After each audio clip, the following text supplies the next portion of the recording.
Lady Noel, can I ask we stop there and let me just share my story and then um, That's in order. if that's okay. That's in order. Thank you, because it's if you go through all of it, it will take up too much time.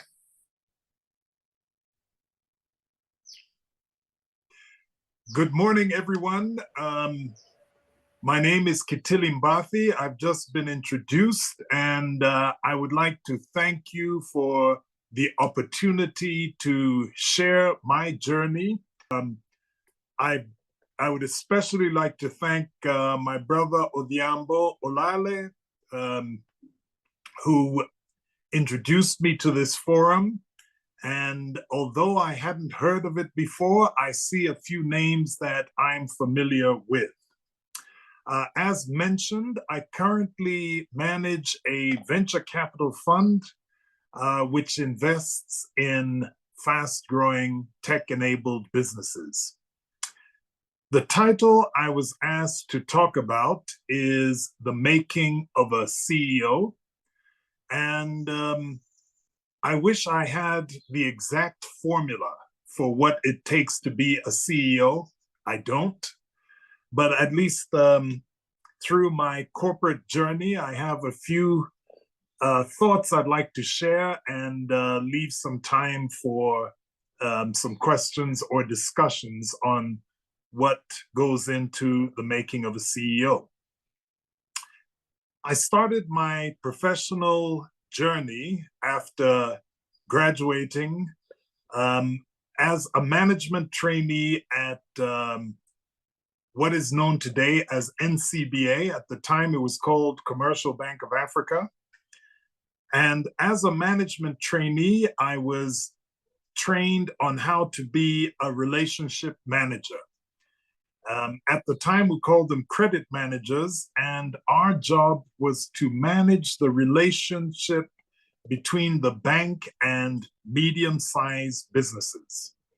So this involved putting together proposals for clients who needed loans or working capital and managing the facilities on an ongoing basis.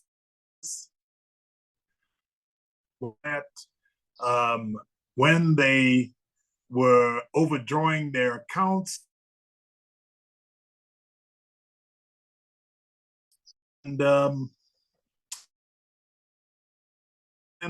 of a number of businesses in different sectors.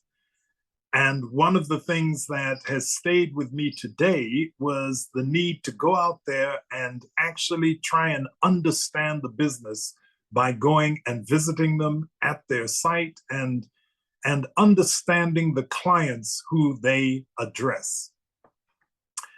We once, while I was there, had a training in negotiation skills. And through the process, I was identified as a good negotiator, and I was moved to a different area of the bank, the Treasury Department. And I became what was called then the money manager. And as the money manager, it was my job to manage the liquid assets of the bank. So banks typically take on deposits from you and me, and they lend them to their clients. But any surplus on a day-to-day basis is either invested in, typically in the overnight market, the interbank overnight market. And the role of the money manager is to try and get the best returns possible for the short-term funding that they have. And the flip side is if they are short of cash, of funds on a daily basis, then they go into the money market and borrow money at the most competitive price from other banks who have a surplus. So this was my job, and it worked very well for me and the bank. And I found that I actually had an aptitude for buying and selling money, as it were. After a few years, I was able to get a scholarship which came through the bank to study for a master's in banking and finance in Italy, which I was able to complete. And I went to visit a brother of mine who lived in California, at the time in San Francisco.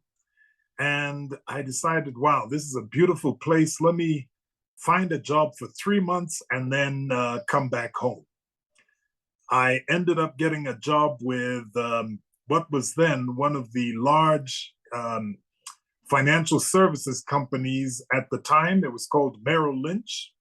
And I got a job as a financial consultant. And my job was to sell pension plans to medium-scale businesses. This involved a process called smiling and dialing.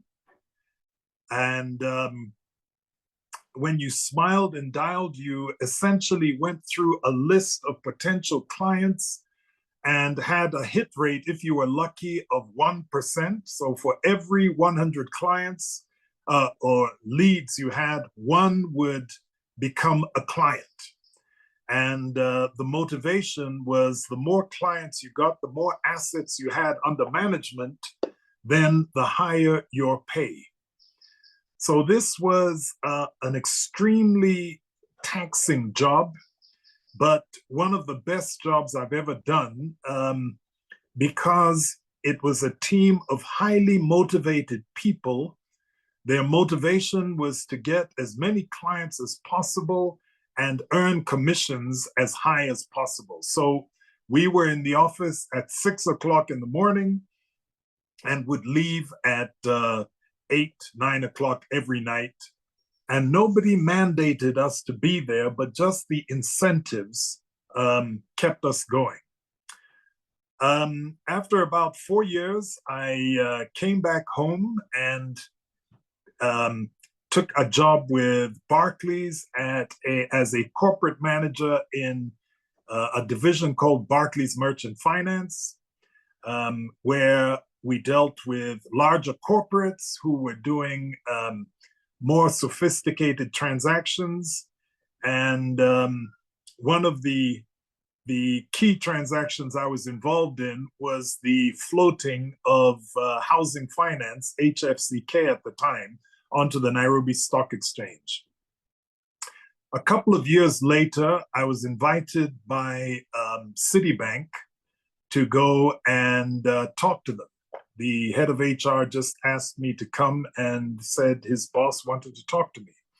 So I went to talk to the CEO and he said, you know, what are your career aspirations? And I told him and he said, where do you see yourself in the next few years?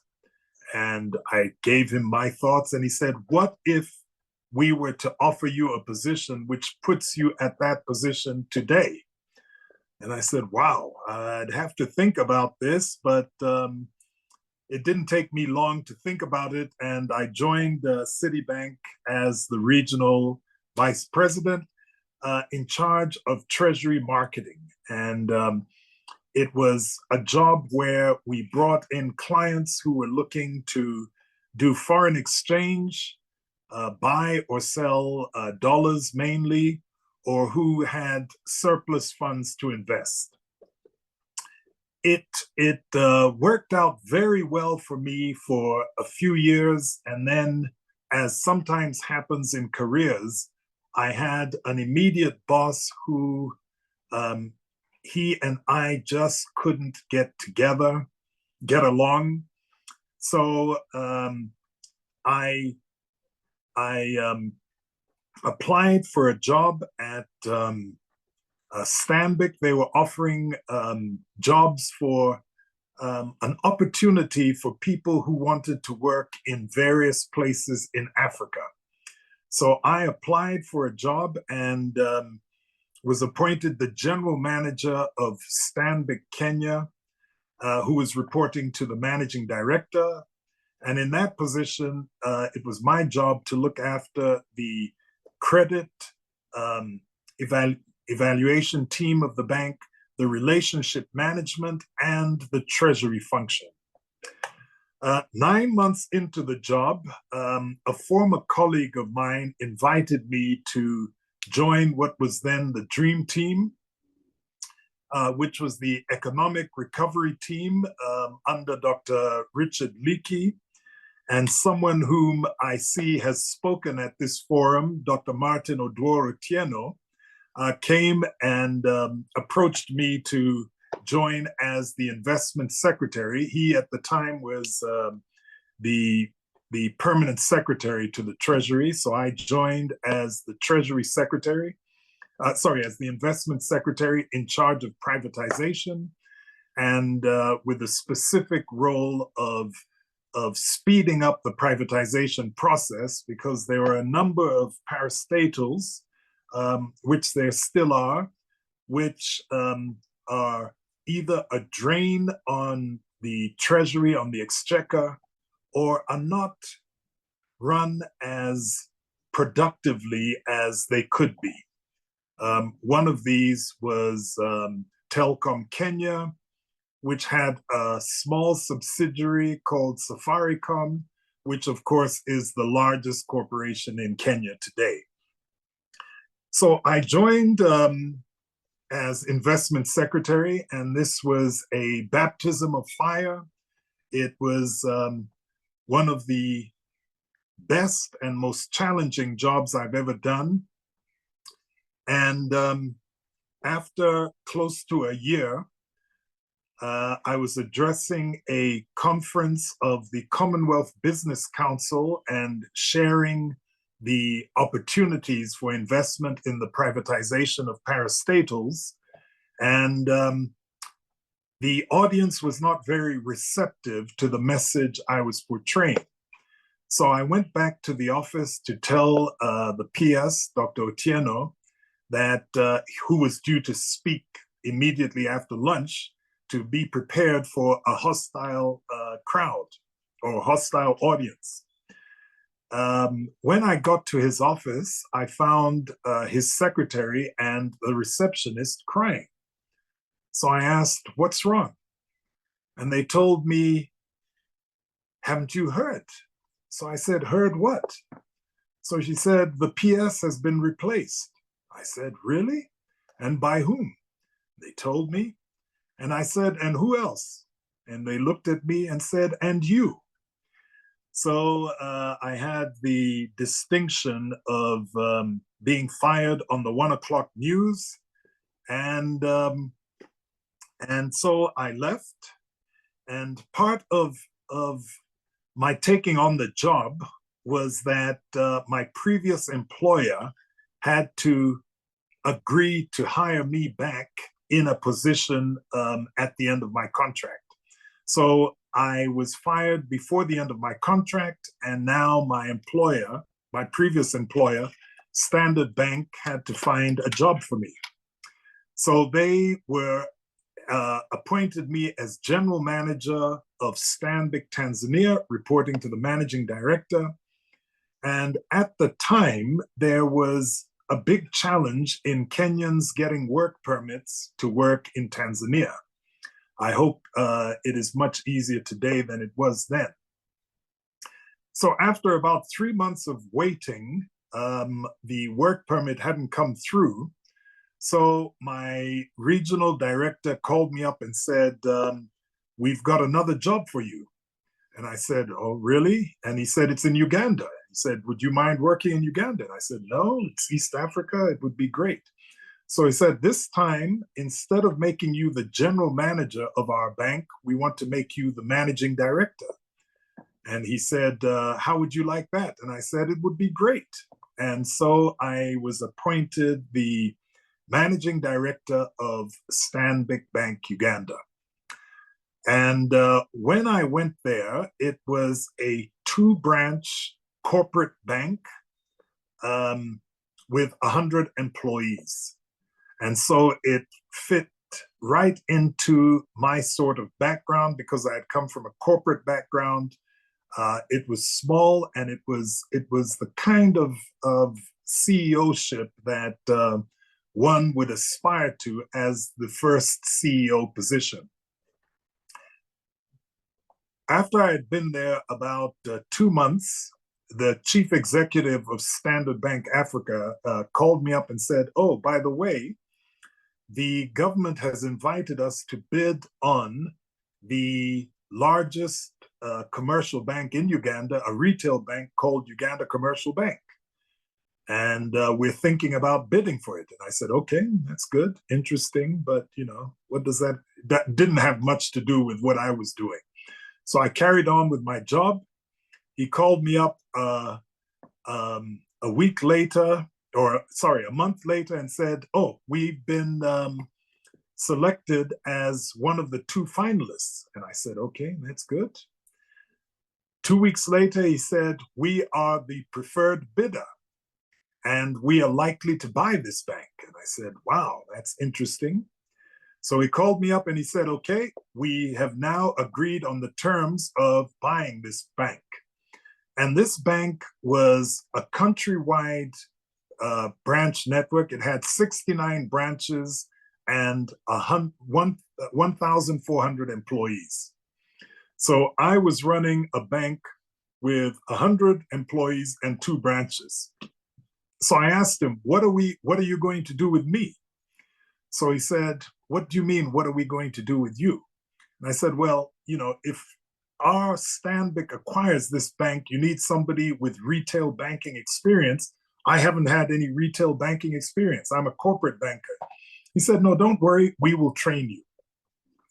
So I had the incredible task of being at the forefront of acquiring this bank with 69 branches and 1,400 employees, adding 100 employees that I had in my own bank, 1,500 employees, and becoming the largest bank in the country. And it was quite a journey. I would say the highlight of my professional career, transforming this bank from a mainly manual bank where each branch was a self-accounting entity. So they used to do a trial balance, and at the end of the day, they would send in their Excel spreadsheet with the bank trial balance. It was faxed to head office at the time, and the head office accounting team would compile all of these spreadsheets into a consolidated bank P&L. So we moved from that situation, computerized the branch, networked all of the branches because all the branches were self-accounting entities. And not only was it the largest bank, but it became the most profitable bank in Uganda. And part of the deal in the acquisition was that within a 5-year period, we would float the bank on the Uganda Securities Exchange and give Ugandans an opportunity to purchase shares in the bank. And we were able to do that within the 5-year period. And it was the largest IPO on the Uganda Securities Exchange at that time, and is still one of the major blue chips on that exchange. After that, I was appointed the regional chief executive for Eastern Africa for Standard Bank, looking after subsidiaries in Kenya, Uganda, Tanzania, Malawi, Zambia, and South Sudan. After doing that job for about 9 years, Dr. Leakey, who had been the head of the Dream Team, invited me or asked me if I knew of anybody. He had just been appointed chairman of the Kenya Wildlife Service. He asked me if I knew of anybody who could be the director general. And I said I would think about it. And he called me about 2 weeks later and said, "This job, have you got a candidate for me?" And I said, "Actually, no, I haven't given it some thought. But now that you've called me again, I'll give you some names after I think about it." So he said, "No, I think you are the man for the job. And I said, I'm a very senior banking executive. How would I leave my banking job to come and run this parastatal? And he said, well, you have done a lot in the private sector. Why don't you come and do something for your country? And you have the chance of transforming this institution to sustaining institution. And I took it on, and I was on. It became clear that I made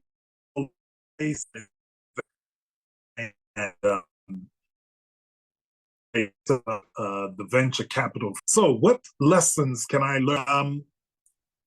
The first one is diligence in your job. When I first started as a management trainee, I used to be one of the best people in the office, and our office street. And one of the reasons to be early parking, if it is a problem now, you can imagine the early 80s.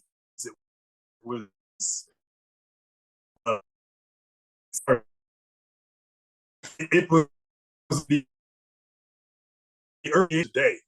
So I used to get a good parking spot by the time we started at 8. Hello, Annie is asking if there's a problem with the network. Can you hear me? I'm not sure if you're breaking on my end or somewhere else, but are you breaking? Am I breaking on your end? Okay, seems like it's okay. The umbrella is saying we can hear. Okay, I'm sorry for that. I didn't notice any change on my side. So anyway, I was saying that if there is, you can let me know. I was saying that I used to be able to read the newspapers and be informed by the time work started at 8. Other people would come in at 8 and they would start by reading the newspapers. So by 8, by the time we started, I was actually doing my job. So I think I demonstrated a high level of productivity right from the beginning. And that was a trend that I carried out throughout my career. I was always one of the first to be at the office so that when the official work time started, I was prepared. I knew what was going on around. I had read through the papers and, was ready for any meeting that I was going to be involved in. So one of my pieces of advice is be there early and be prepared. What other leadership lessons can I tell you? I found that a good leader is inspirational. When I took over the rundown network of Uganda Commercial Bank, it was my job to go around the country and to sell the dream of what the bank would become once we computerized it. When we first took over the bank, there was a lot of resistance. People were wondering, how can this foreign bank come and take over what was known as the people's own bank? And not only were we taking it over, but we were changing the name from Uganda Commercial Bank to Stanbic Uganda. After a while, when people started to see the new refurbished branches with ATMs, which were new at the time, with computers, with AC, when I would go around the country, they would say, when are you going to convert our UCB into a Stanbic? So it's important for a good leader to be inspirational and articulate a clear vision. I think another attribute that I found which was very important is to lead by example, walk the talk. If you expect people to be in the office at a certain time, in some institutions, you find that there are hours for the staff and there are hours for the bosses. So the staff are supposed to be there at 8 o'clock and the bosses roll in between 9 and 10.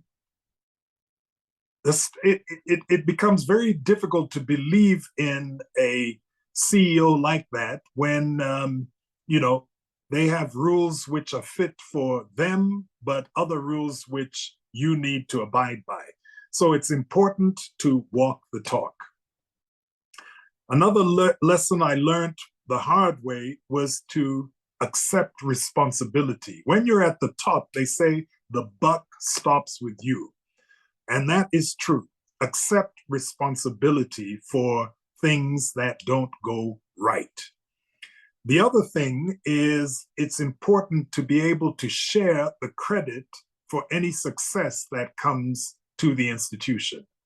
You find a lot of CEOs are people who take all the credit for everything that goes right with the institution, but put the blame for everything that doesn't go right with the institution. And not only CEOs, but politicians are known for doing this. And something else I found, hello? Okay, something else I found very useful is to manage other people the way that you would like to be managed yourself. What I found was, as I came up through my career, was once I was given clear deliverables, I was told this is what is expected of you, and then I was left to achieve what was required to meet the targets that were set for me. So I tended to delegate and manage people in that way. Make sure that we understand what the KPIs are, what their targets are, and allow them to do what they needed to do. And that way you give your teams the freedom to perform.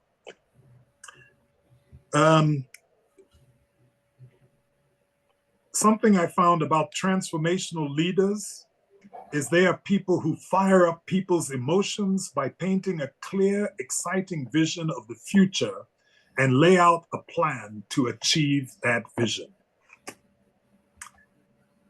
In all my career, I think one of the lessons that I've learned, which I think I'm learning more and more today, is to put God at the center of everything. And I will quote a verse, Matthew 6:33, which says, "But seek ye first the kingdom of God and his righteousness, and all these things shall be added unto you." I think I will stop there and just open it up to if anybody has any questions that they'd like to, or comments that they'd like to make. Let's have Q&A, okay? Thank you, thank Yes. you, thank you. Thank you very much. I loved the approach and even the summary you gave us. That lovely story of how you made one step to the next, and ultimately where you reached, and how you are making decisions, and then now the summary of the lessons. That was quite inspiring. Then the simplicity no slides, just yeah. The story was great. Now let's have questions. Let's have questions. People can put questions. Maybe the first question I may put is, were there situations where you are finding that maybe there were ethical considerations and putting you in an ethical dilemma? Yeah, this is what is required. Maybe this is what would produce results. This is not against your belief. And how would you manage such situations? That's a very, very good question. And I will give you two examples. One was when I was the CEO of the bank in Uganda. We had a situation where we had a bad debt. And in order to recover our money, we were on the verge of auctioning the property of the debtor. It was a company which was guaranteed by some of the directors.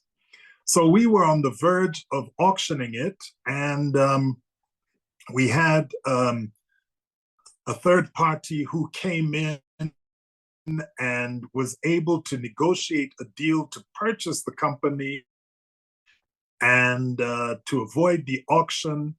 And he was able to come to me, and we were able to accommodate his proposal to buy the company. And it ended up being a situation where the debtor was able to get off. He wasn't auctioned, but the company changed hands. The owner of the company was so happy that he sent his lawyer to come and talk to me. And he said, look, this new purchaser is so happy with the way that you've treated this that he would like to offer you 10% of the company. The shares will be registered in whosever name you want, and they'll be registered in Kenya. I was in Uganda at the time. It's just to thank you for what you've done. And I told the lawyer, thank you. I appreciate the gesture. However, I was doing my job and I can't accept any consideration. I'm doing my job. So he said, yes, but don't worry, nobody will know about it. It will be, it can even be in my name. I can hold the shares in trust for you. And I said, no, that's not the way that we do business, or not the way that I do business myself. So that was one situation. Another situation was when I was at KWS. One of the challenging situations we had to deal with was the SGR. And the best route for the SGR was to go through Nairobi National Park. And the chairman, Dr. Leakey, had been able to arrange with the government that they would build what is there now, which is a bridge over Nairobi National Park. And this was a very contentious decision because the conservationists felt that this was the start of the end of Nairobi National Park. The animals would be affected, and so on and so forth. In the end, the bridge has worked phenomenally well. So once it was completed at Christmas, around Christmas, I got a call from the reception, and they said, there's somebody here to see you. And I said, who? They said, a Chinese gentleman. I said, okay. I said, and what does he want? He said, he wants to leave you a Christmas present. And I said, that's fine. Let him leave it at the reception. So the reception called back and they said, no, he says he wants to come and shake your hand personally. So this gentleman came in, and he came and said, oh, thank you very much for what you've done. And I said, no, I haven't done much, but thank you. And he had a little basket, and on top of it, I could see some Chinese tea, I think some soy sauce or something. And I said, thank you. And we shook hands. And then he left my office. And then I took the tea off the top of the basket, and beneath it, I found 5 bundles of 100,000 shillings each. And I said, what? So I went outside and called him and said, come back here. So he came back to my office and I said, what's this? He said, no, this is your Christmas present. I said, but this money? He said, yes, we just want to thank you for a good job you've done. I said, no, you can send me tea. You can send me, little gifts of low value, but I cannot accept any cash. Here, take it back to your boss. He said, no, my boss will be very unhappy if I go back with this money. I said, well, you tell your boss, not only will you go back, but I hope you haven't given any of my officers any cash, because if I find out, then you and he will be in trouble. So reluctantly, he took away the money, and that was the end of that discussion. So yes, unfortunately, I did run into situations where I was ethically challenged, but by God's grace, I came out without anybody chasing me for any malfeasance in the job. Wow, fantastic. That was tough. Thank you. Kenya, more so Kenyan environment, I think East Africa, there's a lot of corruption, and more so if you're in the public sector like you ended up. Now, there is a question from Emily talking about, thanks for sharing your great experience. What was your network like? That you were just being appointed to different positions. How was your life work balance? Very good question. I think that the network developed, and I think, some of the positions that I managed to get came about as a result of working with people and people thinking highly of your competence. So when I was appointed to the Dream Team, prior to that, I had worked with Dr. Otieno. We were both at Barclays at some point, but when I moved to Citibank, we worked, in different positions at the bank. But he felt from his working with me, I would be somebody who could manage as investment secretary. And, I would say that that recommendation was great, and it gave me a wonderful opportunity to have a taste of the public sector and to be, a totally different experience from what I had experienced in the private sector. And I'll come back to that. But I wouldn't say my networks were phenomenal or that my jobs came from my networks. However, in the course of my job, I did build up very good relationships with people. So I would say, although networks are important, I think consistency and a reputation of competence is probably even more important than the network. Coming back to the private sector or public sector, my experience as investment secretary working with the government prepared me for the challenges I would face in taking over a government bank in Uganda and dealing with politicians and bureaucrats in a way that is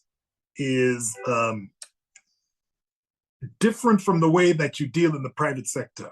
In the private sector, you can be more direct.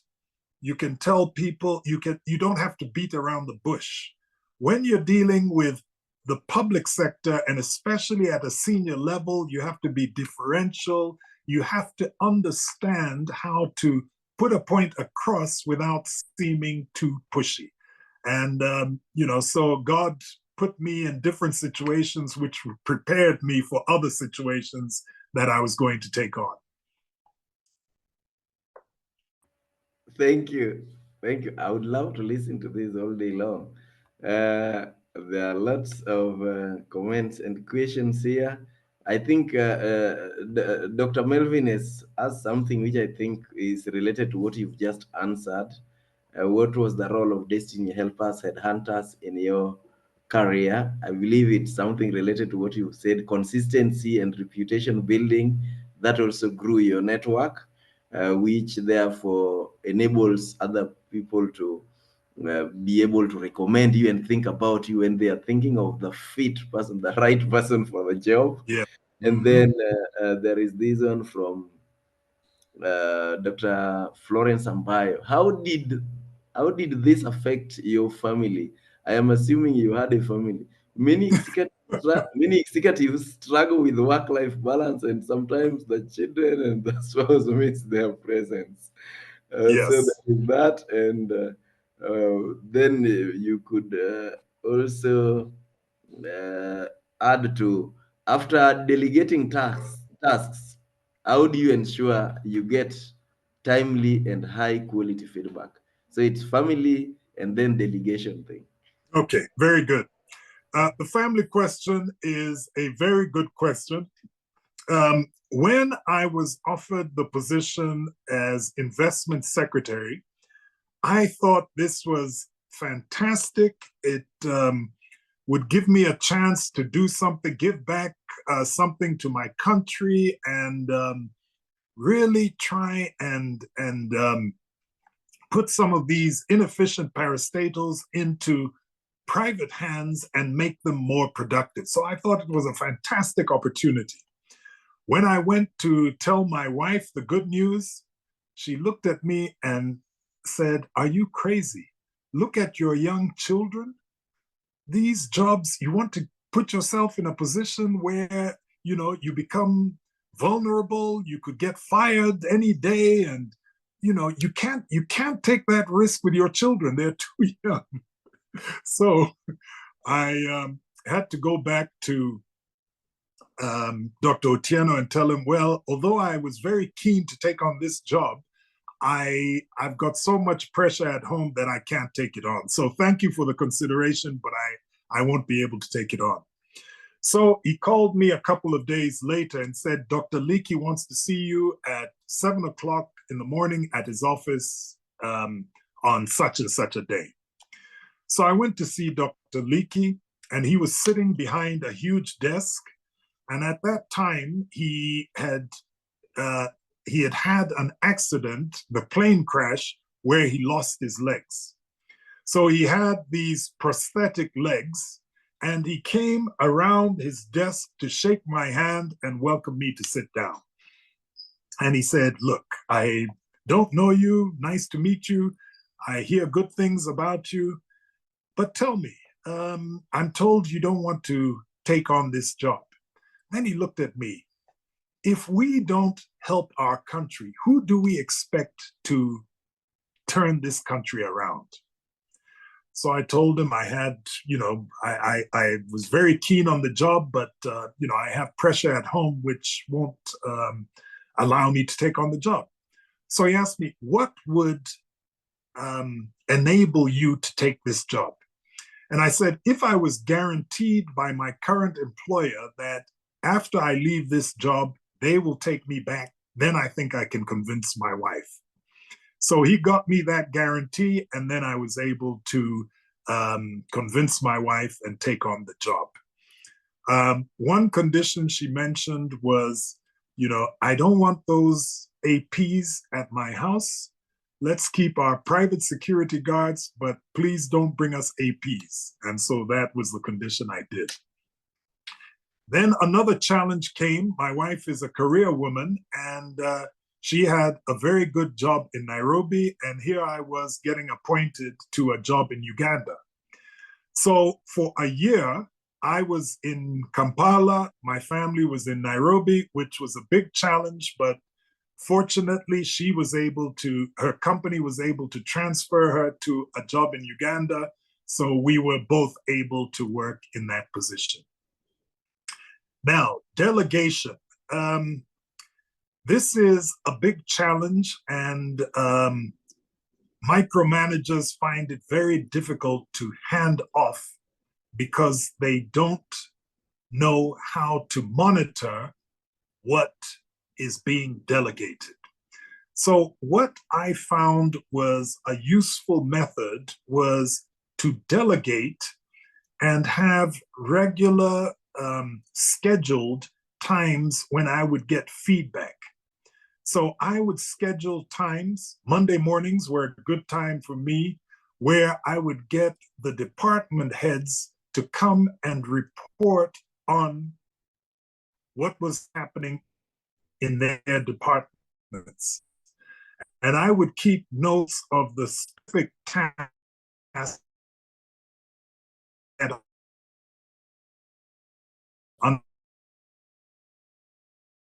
I was able to, how they were doing, and if there were any came up, which, at Monday mornings were a good time to do it because it just set the tone for the week.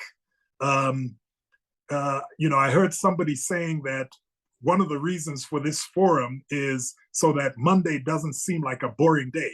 Well, I used it as a way to energize the team to deliver for the week and not wait till Tuesday to start things moving.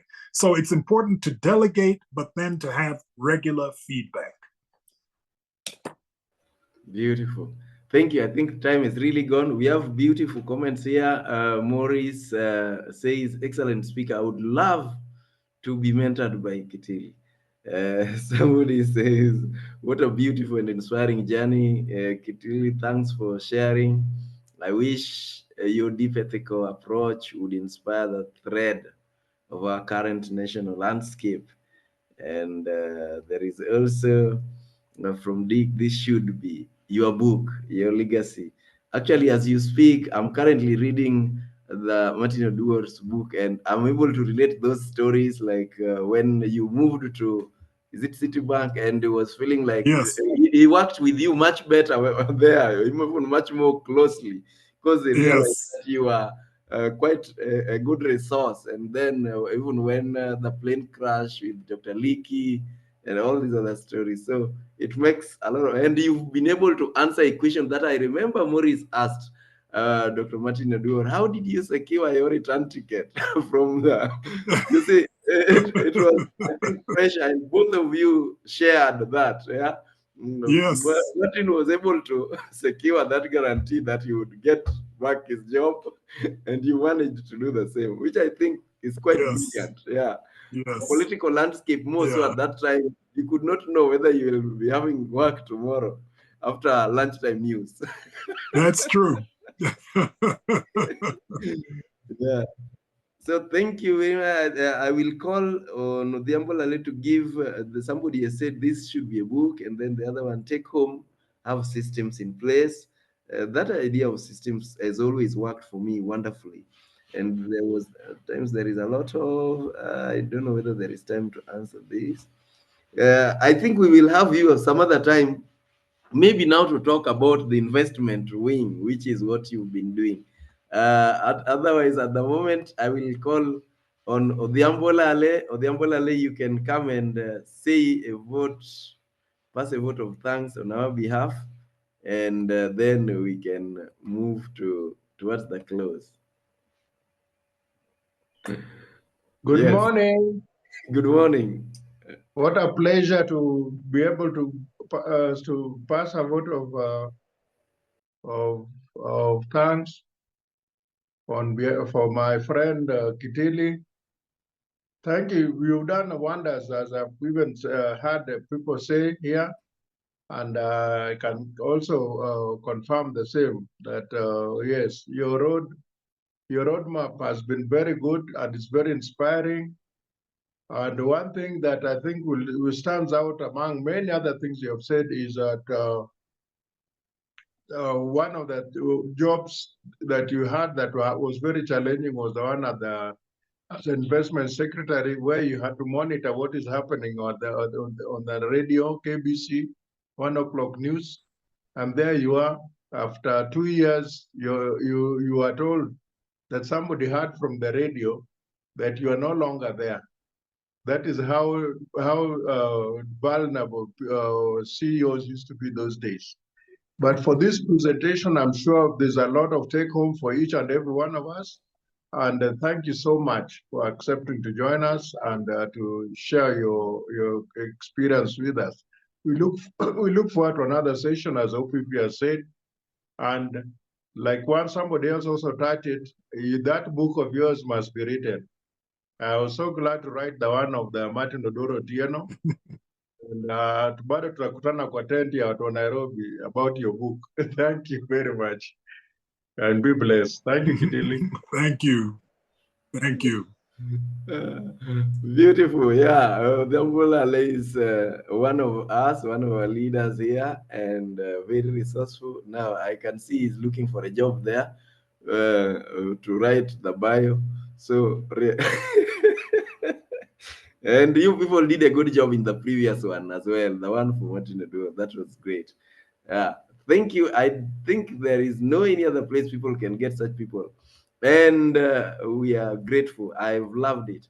I've put there a YouTube link for people who may want to follow this later. You could subscribe. For people who may want to be part of Power Monday WhatsApp group, I also put a link to the form which you could fill. And now I also want to thank everyone who helped to ensure that the meet and greet was a big success. And I want to welcome Antonia. Antonia, you can come in and make announcements and say anything else related to administration. Good morning. Sorry, my video for today it's not very clear. I think it's my background lighting, but I'm glad to be here. Thank you all for creating time to join Power Monday this morning. We were close to 80 at the top of the hour. And I also thank our speaker for today, Mr. Kitili. That was inspiring, and I like the way you ended your presentation by saying, above all, you put God first, and that is what matters, because you are what you believe, not how you behave. So we are so grateful that you are able to share that with us today. May God bless you. From our Power Monday board, we just want to thank you for the great meet and greet that we managed to do on 29th of March. Thank you all who managed to attend and for every support. It was successful and people had great time of networking, sharing their businesses, and also doing businesses. So thank you so much. Those who missed, you are well represented. Ensure that you create time for the next one, which will be the last Saturday of July, and we'll be glad to host you as well. I still insist on the members here who share the WhatsApp joining link instead of joining the session link. Let's take note of that. Instead of sharing them the WhatsApp joining, because we don't